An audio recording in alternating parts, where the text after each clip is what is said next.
London in the 19th century grew very rapidly, and we've seen some of the problems that were associated with that, primarily in terms of public health. New York is another one, a city that grows extremely rapidly in the 19th century. So today I want to talk about the case study of New York to see what they did and how parks were used, in this case Central Park, but there were more. The park was used as an instrument of urban reform to attempt to create a new kind of public space for a new kind of public, a public that is modern in our sense of the term, that is everybody. We'll begin here with New Amsterdam. New York, of course, was originally a Dutch colonial enterprise, but it only got about 15 or 20 miles up the Hudson, and its influence stayed fairly small, confined to a fairly small geographic area. And then it flipped over to the British and was renamed as New York. This is New Amsterdam, which was, and I believe this map was about 1660. It's the oldest map we have of what becomes New York. So if you look at this, there are 15 streets and about 300 houses, a fort to protect up the Hudson and the East River, and then here a rampart cutting across from the East River, which is down at the bottom, to the Hudson River, which is at the top. And then beyond this is farmland and woods. Manhattan is an island, very rocky island, and almost immediately they began a series of projects which included a series of landfills. One of the complexities of the World Trade Center site was the fact that it's actually sitting on man-made land, landfill. And there's a slurry wall in there that's holding back, a retaining wall that's holding back the Hudson River, sort of in this area just out of the photograph that we see right up here. This, where the wall was, becomes Wall Street. Now, it's either named Wall Street because there was a wall there, highly likely, or it was named after a Dutch family named Walloon, and thus they took off the oon and just left the wall, and it became Wall Street. Very famous street. But you can see that it wasn't very much, 300 people and 15 streets. Water was difficult because you had to go through bedrock to get adequate fresh water. By the War of Independence, around 1776, there were about 8,000 people in New York, but within 30 years, the population would increase by a factor of 7 to 60,000. That's a lot of people in a very short period of time, going from 8,000 people to 60,000 people in 3 decades. That would not slow down, and by 1900, the population would reach 3.5 million. But in 1770, New York is still an agricultural village attached to a port. Note the pump at the intersection of the two streets. This is the water supply that we see here. This is down around 14th Street. It's still basically a small village, mostly wooden, a lot of wooden buildings. Here we see it then. Here's the census data between 1776 and 1900. 3 million people in 100 years. That's a lot of growth. Metropolitan Atlanta comes pretty close to that. I remember in 1960, the sign on Peachtree Street where the Darlington apartments are that has the population up there reached 1 million people, and there were photographs on the front page of the paper in 1960 with the mayor standing out there pointing to the sign in 1960. Well, we fast forward 53 years, it now says 6.1 or 6.2 million people. Now, that's not in the jurisdiction of the city itself. That's the metropolitan area. That includes Decatur, that includes Gwinnett County, that includes Marietta, and so forth. Altogether, about 122 municipal jurisdictions that make up metropolitan Atlanta. But this kind of growth was unprecedented in the history of cities until the Industrial Revolution. Now, if we look at this map, what we see is that there has already begun here a kind of suburb, which was called Delaney's New Square, basically just a simple grid. But as the city began to grow, it became more and more evident two things. One is they needed a plan for it. You can see this little pond right here that says fresh water, and a little thing here that says common. And if we go back to 1800, we can see then how a patchwork quilt of grids had been sort of extended up the east side of the island. And then finally in 1811, actually in 1807, the city council appointed a commission and gave legislative support, or legislative support came from the state, to appoint a commission to undertake a plan for New York, for the city. The three people who were commissioners were a guy named, this is his first name, Gouverneur. It's like some of these athletes that you see that have names like Your Majesty or something, right? Gouverneur Morris, John Rutherford, and Simeon DeWitt to the Commission of Streets and Roads to establish a comprehensive street plan for Manhattan, or specifically to lay out streets, quote, in such a manner as to unite regularity and order with the public convenience and benefit, and in particular to promote the health of the city. The commission appointed John Rendell Jr. as its chief engineer. He was all of 22, I think, 23 years old when he was appointed. And he was a heck of a surveyor. And they began to survey the entire island, marking each proposed intersection in their plan with marble monuments or iron bolts. A marble because people kept moving these things. You wake up one morning and instead of having the workmen building scaffolding in your driveway, there was somebody driving this marble stake in your backyard that said 53rd and 6th, right? So a lot of times you'd go in and you'd get last night's cabbage and a shotgun and your dog, and you go out there and try to run them off or move it. Needless to say, there was huge public opposition to this. Now let's talk for a moment simply about the plan itself. Rem Koolhaas, the architect Rem Koolhaas, has called this plan something that negated every single urban design idea that had ever existed before it. Why did he say that? Because you simply took a 200-foot dimension block this way by 600 to 800 feet in this direction, and you rolled it out like wallpaper across the entire island, all the way up to the Harlem River. It's really pretty stupid, right? I mean, it's kind of dumb in the old-fashioned sense of that term, like deaf, dumb, and blind, right? It doesn't speak to us about anything other than regularity and convenience, easy to survey. He used the Gunter chain, but a Gunter chain, 66 feet. So if you multiply that out, 3 chains would then not equal 200 feet. So they lopped a foot off, a couple of feet off of the blocks to make them an even 200, and added those to the rights-of-way on the numbered streets running between the rivers, the east and west streets. The longitudinal streets were called avenues. Again, it's a kind of a confusing term because an avenue comes from a French term meaning to a place, to a venue, A''V-E-N-U-E, right? So Pennsylvania Avenue connects what two important things in Washington, D.C.? The U.S. Capitol and the White House, right? But here, it doesn't connect anything. It just runs up the island, parallel to the river. And these were called avenues, and they were broader in dimension than the streets that were running east-west. So these longitudinal streets were called avenues, and they're simply numbered as well, 1, 2, 3, 4, 5, and so forth.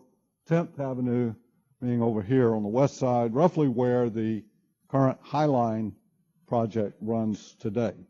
As I said, this plan was not well received, although I think now, as Koolhaas himself, in his book, now 35, 40 years old, called Delirious New York, it did an interesting thing, and that is it forced the narrow side of the building, the face of the building, essentially onto the avenues. So if you had a 200-foot dimension, you would get a single building facing the avenue on a block. If the lots had been turned around the other way, so you had 600 feet, 800 feet running facing on the avenue, you'd have a very different city that New York ultimately became. Two was there was no zoning or anything like that in place that was legal at the time. And so they never tried to control land use, which is a fortunate thing. And it meant that every property owner over time, every citizen, every architect working for that property owner had to invent a way of occupying these peculiarly shaped blocks in this odd 200-foot dimension. And thus Koolhaas talks about delirious New York, the way in which various people ultimately did that. Now, I think this holds a lesson for us today, a major lesson, because the idea of a city projecting a street plan has kind of fallen away. It does, every city, in order to legally regulate the use of property, that is, to regulate the use of private property, in order to have a zoning plan, for example, has to project a comprehensive, what's called a comprehensive plan, or a master plan. But that has been interpreted in 100 different ways. We'll get into this a little bit later in the course. It's created a lot of problems, but one of the things that kind of fell away was a master street plan. Who controls West Peachtree Street, do you think, today? The city of Atlanta? It would be logical, wouldn't it? I see some heads nodding. No, the Georgia Department of Transportation. Who controls Spring Street? The Georgia Department of Transportation, because it is classified, believe it or not, as a state highway. Why is it classified as a state highway? Because it connects two ends of the interstate system, right? Now, it was built privately through a process of land subdivision in which there were no regulations, no subdivision regulations. So the person who subdivided that land lot over there and this land lot over here, they did not feel compelled to make their streets line up. So it creates this peculiar condition where you come up Fifth Street and you have to make a left turn and then make a right turn to get back onto Fifth Street, right? Or you have to make a right turn on Spring and come around the block to get on the Fifth Street. At the end of the course, I think we'll put up a little case study of this so we can kind of see how that developed over time. So while there is a comprehensive plan, that comprehensive plan typically involves land use as opposed to the projection of the public rights of way. There is a misunderstanding of the legal ability of the city to do this, although as we will see later, it's actually embedded within the enabling statutes that came out of Congress that passed constitutional police power provisions at the federal level down to the states, who turned around and passed it out to the cities and counties, the municipalities. It was retained at the state level in Hawaii, which became a state, I think, in 1960, if I remember correctly. Well, anyway, New York projected this master street plan, which has guided its growth since it was adopted by Mayor DeWitt Clinton and signed into law on May the 4th, 1811. Well, as we see, there was a provision here for a sort of parade ground. Now, I've turned these maps around so that you're always looking at the East River on the bottom and the Hudson River on the top. North is to the right. Mostly, it ignored existing streets. There were a few examples, but if we look then at the detail of Randell's plan, we can see a house and a house, and we can see the dashed line here showing the existing road or driveway that went up to that farmhouse. The road that we see, the one exception of the road that they kept, was a road that cut diagonally across the island called Bloomingdale Road, which today is known as Broadway. This was renamed, and you can read over here the text that accompanied the plan here that was signed into law. Now, they didn't build all these streets at once. They simply platted where they would be, so that at some future point in time, someone who owned, as I said, property here, to subdivide that property, you had to build your street to this plat, where it was designated by law.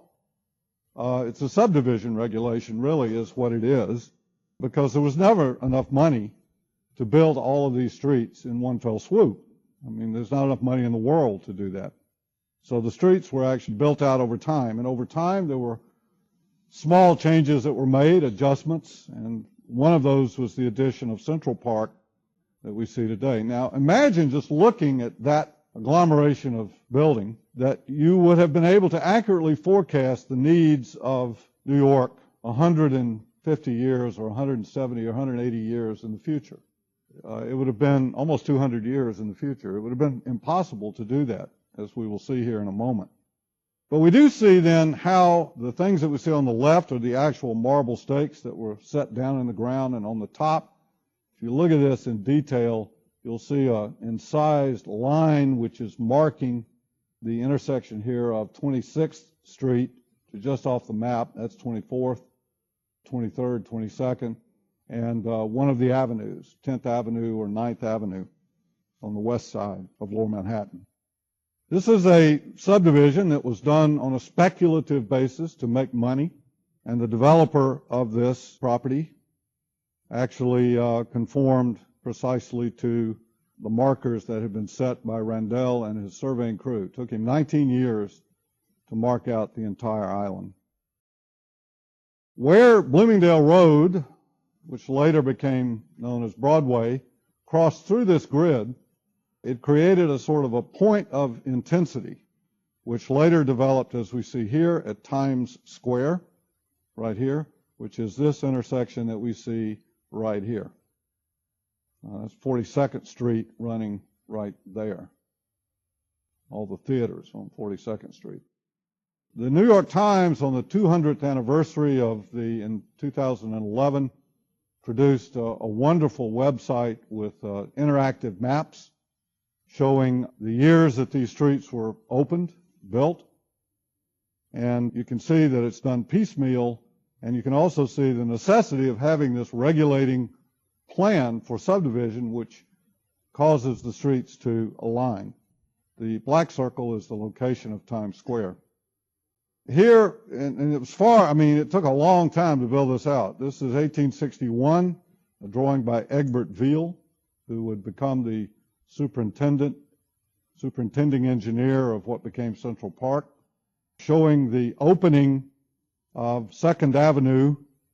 And this intersecting street that you see here is 42nd Street. I thought you'd like to see what that looks like today. Amazing. All right. Now imagine in 1861 that you could have forecast this. It's impossible to imagine that. Or the intersection of Riverside Drive and West 94th. This is West 94th. This is Riverside down here. That's the Hudson River. See the farmhouse up here. There it is today. So by 1873, New York looked like this. Brooklyn Bridge has been completed. We see these blocks marching up the island. The old fort, the Battery, has been turned into a kind of park. There have been landfill operations on both the east and the Hudson to create an expanded port system. And there we see it in a Google Earth image today. Again, this is Lower Manhattan that we see. That's the Freedom Tower coming up right there at the World Trade Center site. Central Park that we see here. Midtown Manhattan that we see right here. So if we take one of these intersections, just to kind of make this point, make sure I'm nailing the coffin shut. If we take 53rd and 6th, and we sort of begin to look at this in some detail, there's a white rectangle at that intersection of 53rd and 6th. It would have been impossible for anyone in 1811 to imagine that something called the Museum of Modern Art, something called the CBS Broadcasting Company, Columbia Broadcasting Company, the Hilton Hotel, and the world's largest halal stand would ever come to occupy these four corners, right? I mean, how would you have been able to accurately forecast that? So comprehensive planning, which involves an attempt to control land use, I think to some degree is kind of barking up the wrong tree. I think what we need to be doing, this is really the major point of this course, is projecting out this constitutional frame and letting future generations, trying to keep it open enough so that future generations, in light of their own needs, can then figure out what to do with it. Savannah teaches us that.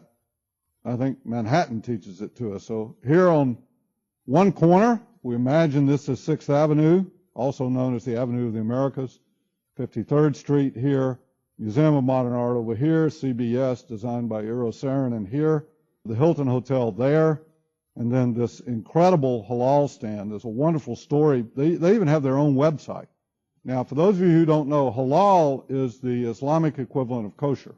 And there was this enterprising sort of Pakistani taxi driver in Manhattan who realized that all of the food stands in New York, if you were, say 60% of the cab drivers were Muslims and Jews, and so they couldn't eat hot dogs, right?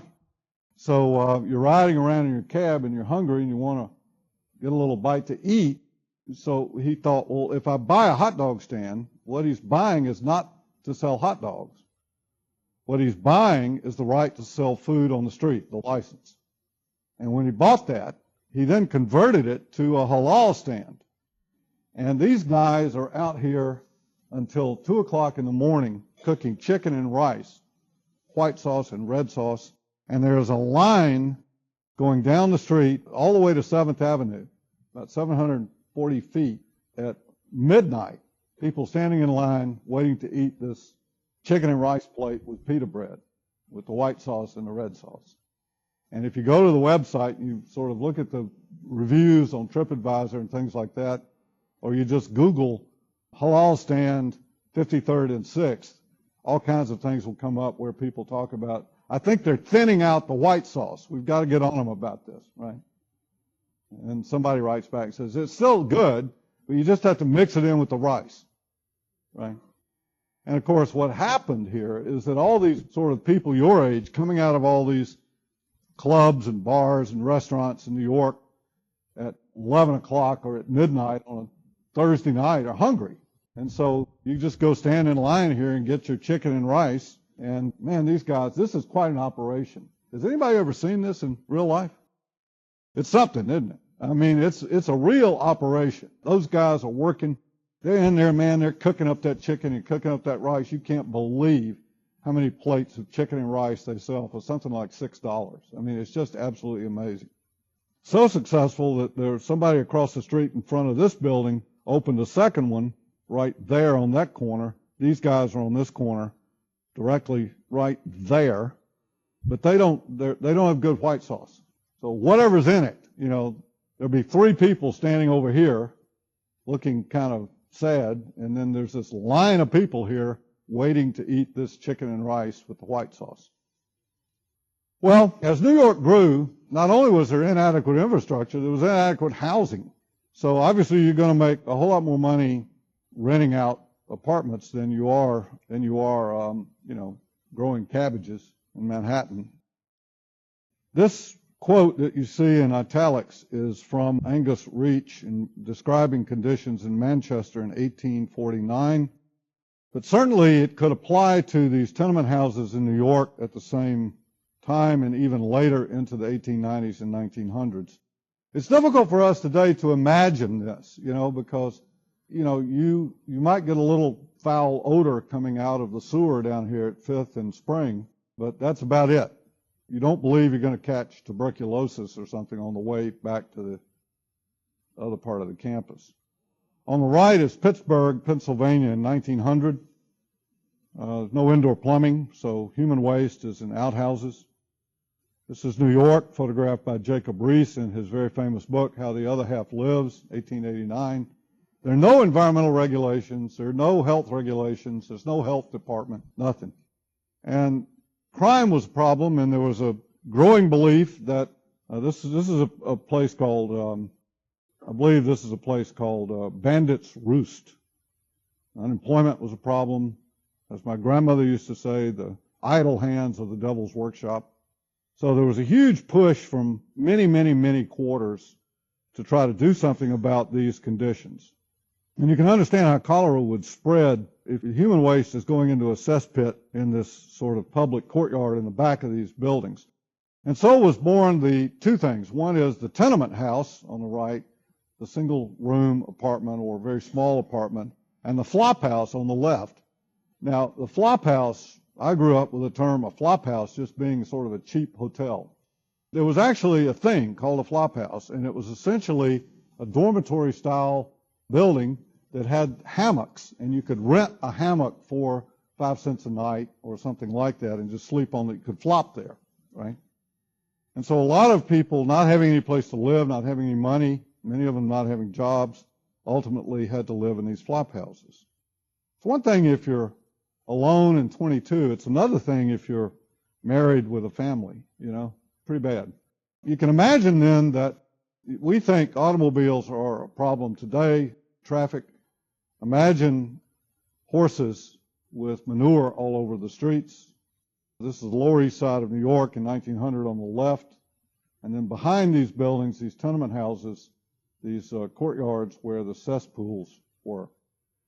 In the first half of the 19th century, many of the more affluent residents of New York's Lower East Side neighborhood began to move further north, leaving behind their low-rise masonry row houses or wooden row houses.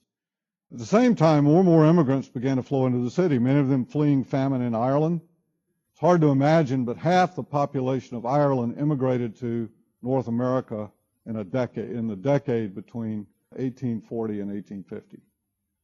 Half the population, due to the potato famine primarily. They concentrated often on the Lower East Side, moving into row houses that had been converted from single-family dwellings into multiple apartment tenements or into new tenement housing built specifically for that purpose. A typical tenement building had 5 to 7 stories, occupied nearly all the lot upon which it was built, which was usually 25 feet wide, 100 feet long. If you have a 200-foot dimension, you've got 2 100-foot lots if you divide it down the middle. So the problem with the tenement house was that there was no way to get light to the interior. So you had these rooms, these bedrooms, that didn't have any ventilation, didn't have any light, didn't have any air. And these things, it was thought, actually became sort of disease breeding grounds.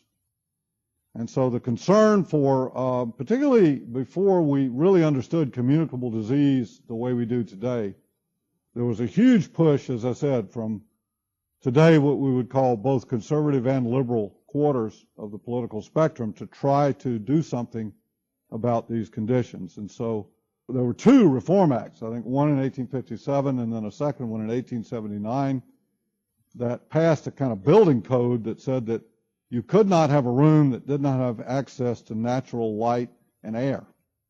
Like today, you have to have in a bathroom, you have to have a fan that turns on and ventilates it, or you have to have a window that can open to the outside. I lived in what's called a triple-decker. It was actually a double triple-decker apartment building, 3 stories, when I lived in Cambridge, Massachusetts. And it was so funny because you opened the door and you opened into the dining room. The bathroom was on the left, right as you came into the front door, and on the right was the living room. The bedroom was back in the corner. The bathroom had a window, but you open that window and it was just an air shaft about this wide, right? So that you could open it or crack it and you could ventilate the room, supposedly. Met code. So this, what came to be known as the dumbbell apartment, came into being, where you had this kind of interior courtyard, which you could get light into the interior. And then you would enter in to a hall on the ground floor, fire escapes here on the front or the back. Then you could circulate up, and all of the rooms had access to a window or to light at some level. The dumbbell apartment, because it looks like a dumbbell, you know, like a weight. Fat on the ends, narrow in the middle. But the big problem was water supply. And in 1835, there was a huge fire. This is actually commentary from a British publication called the Gentleman's Magazine. And this was the February 1836 edition, talking about the Great Fire in New York of 1835. Problem, they didn't have adequate water pressure. So the fire equipment didn't work because they could not get enough water into the hoses, and thus a substantial part of the city burned. All along the shipping line of wharves suffered greatly. Several vessels, ships were totally destroyed. The property consumed is estimated at $20. That doesn't sound like much, but back then that was a lot of money. So the plans then were made. So what we have to do is we have to bring more water into the city to get clean water in, but also to get just more water for fighting fire. And so an aqueduct was constructed upriver in the Hudson called the Croton Aqueduct. And then the question became, well, where does it end? Where do you have to have a reservoir that's at a high elevation so that you can get water pressure. The highest point in Atlanta is where? Can anybody guess? In the city?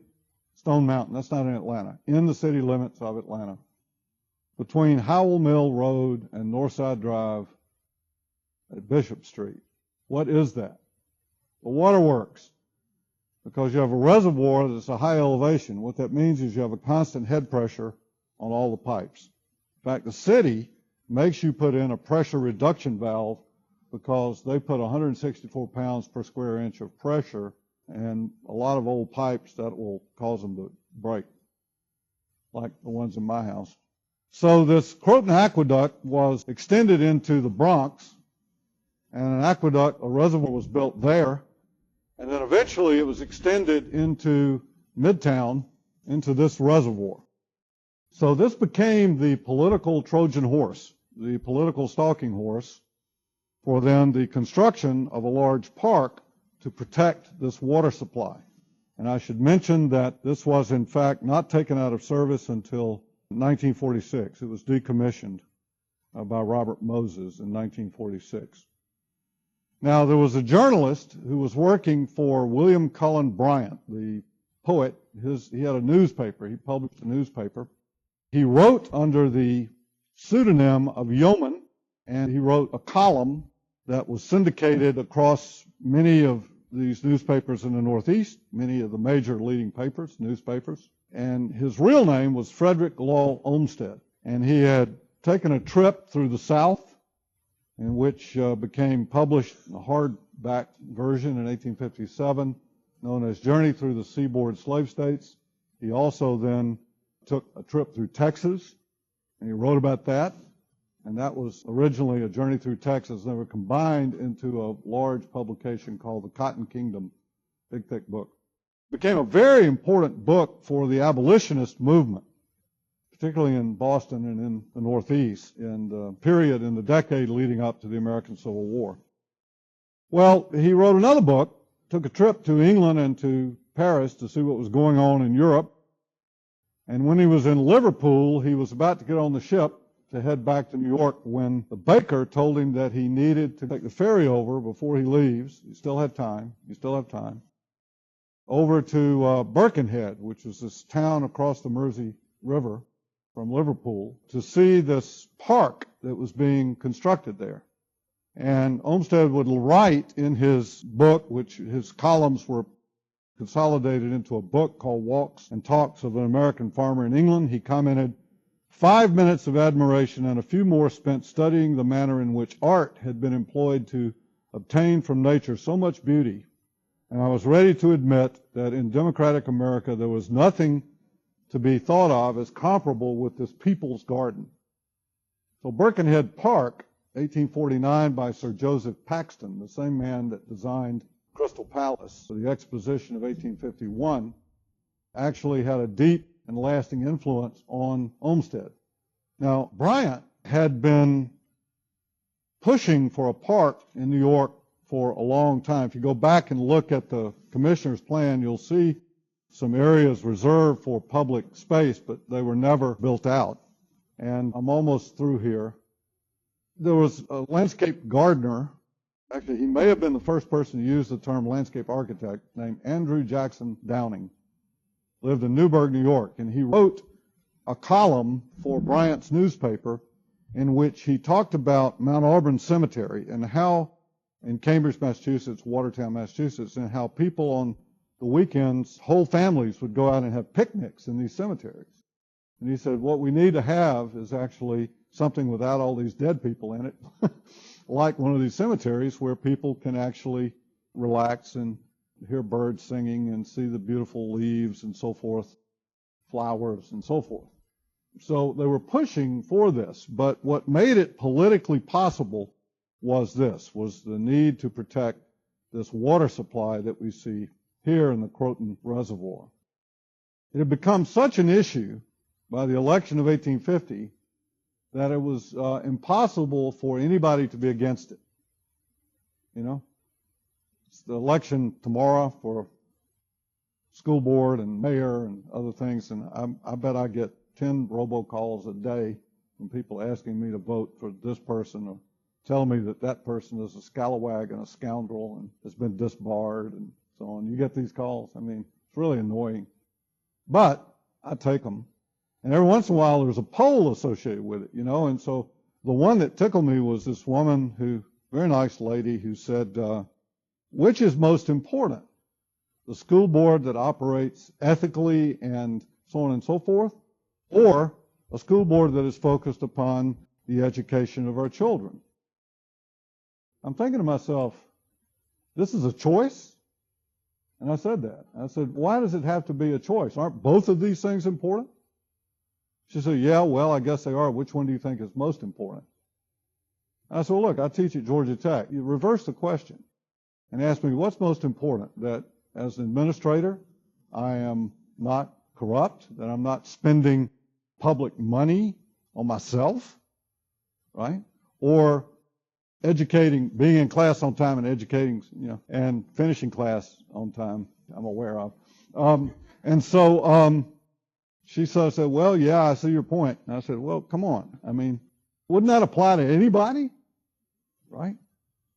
I'm going to run through this real quick and just make a couple of points. So there was nobody out there, there was no profession that knew how to build such a thing. All right? Now, when I was a student in landscape architecture as an undergraduate, I just assumed that this was a part of Manhattan that they never built on. Right? And they added a few roads, planted a few shrubs, but no one knew how to do it. So through a complex set of machinations, the journalist, Frederick Law Olmsted, ends up partnering with an English architect named Calvert Vaux, who had come to work with Andrew Jackson Downing, but Downing had blown himself up in a steamboat race on the Hudson about 6 months after Downing arrived. So Vaux was without a partner, without clients, and he approached Olmsted about entering a competition. They did anonymously. They won. It was plan number 33. This plan, called the Greensward Plan, although it would take 40 years to construct it. The real genius here was that they realized they did not know how to do this whole thing by themselves, that it required a team of people with a variety of wits and talents. It required engineers, it required horticulturalists, it required people to oversee, it required surveyors, it required all kinds of things, hydraulic engineers and so forth. And so they assembled what has now become a staple of architectural practice, the consulting team, the interdisciplinary consulting team. This is actually Vaux, the short man with the beard that we see in the middle, number 4. And this is, I believe, Olmsted over here, on the right. And this is the result, this extraordinary park that actually makes Manhattan livable, this social condenser. It is worthwhile to read the text in this sequence of slides when you download them, because these are from the actual submission. And so it gives you the idea of the intent of the designer, right? It is the one great purpose of the park to supply to the hundreds of thousands of tired workers who have no opportunity to spend their summers in the country a specimen of God's handiwork that shall be to them inexpensively what a month or two in the White Mountains or the Adirondacks is at great cost to those in easier circumstance. The time will come when New York will be built up, when all the grading and the filling will be done, and when the picturesquely varied rocky formations of the island will have been converted into formations for rows of monotonous straight streets and piles of erect buildings. They were very prescient. Then this tells you here more on that same subject. There were 3 types of streets or paths. There was one that connected through from the west side to the east side, or the east side to the west side, a series of carriage drives that were supposed to emulate carriage rides in the countryside of New York or New England, White Mountains or the Adirondacks. These carriage drives that we see here were grade separated, and then the third being the pedestrian paths that went underneath. The 2 main features, Mall, this Baroque sort of axis, and then this that we see, this artificial wilderness over here that was called the Ramble. That's in the Currier and Ives print of 1871, above the Ramble looking at the Mall. There it is at its heyday in 1890. There it is 100 years later in 1990. There it is in 2008 on a Sunday afternoon. It terminated on Bethesda Fountain with a view across to the Ramble. So we might say that this is really about man, the social animal here, and man, the inhabitant of the earth over here, the biological animal. Now, you'll see a crowd gathering right here. That crowd was watching a performance, impromptu performance of sort of some hip-hop and breakdance type kids that were out there doing these remarkable things, drawing a crowd. And while that was going on, just down the mall, here in the band's shell, drawing less of a crowd, was a Christian gospel group singing hymns. But what drew the biggest crowd was this impromptu, they had boombox set up, and these roller skaters where they had sort of blocked off some of the carriage drives. This couple, I don't know who they were or how they met or whatever, but it was obvious when you watched them that they didn't meet 5 minutes before I took that picture, I guarantee you, because those two people were like ballroom dancers on these roller skates. I've never seen anything quite like it. And people just would show up and would go out and skate, particularly good. Maybe a partner would come over. So the park, unlike the piazzas in front of a public building or a church, is really is empty. Its formal property is really empty and open to suggestion, which allows spontaneous interaction between and among this redefined public, the public at large, the hundreds of thousands of tired workers. Over in the Ramble, a place to picnic or sit and talk, intimate places, quite beautiful in the winter. But the contrast between the city and the park fulfills the vision of what Olmsted called an opposite class of conditions. It is the razor-thin line, that is the boundary between the city and the park, that activates the park as a public space. Without that city on the left, the park is just nothing. These two things, we got terribly confused in the 20th century about this when we tried to make all of our cities look like this.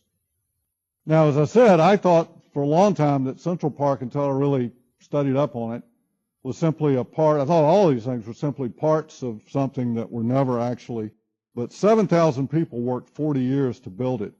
There it is under construction. This is Prospect Park under construction in Brooklyn. There it is completed. It's an amazing transformation. So there it is again on a Sunday afternoon. There's the Great Wall that he refers to. Empty and open to suggestion. Available to all. Doesn't lead to the palace. It doesn't lead to the church. It doesn't lead to any traditional form of authority. It simply is an opposite class of conditions in which spontaneous interactions between people can occur, among people can occur. Okay?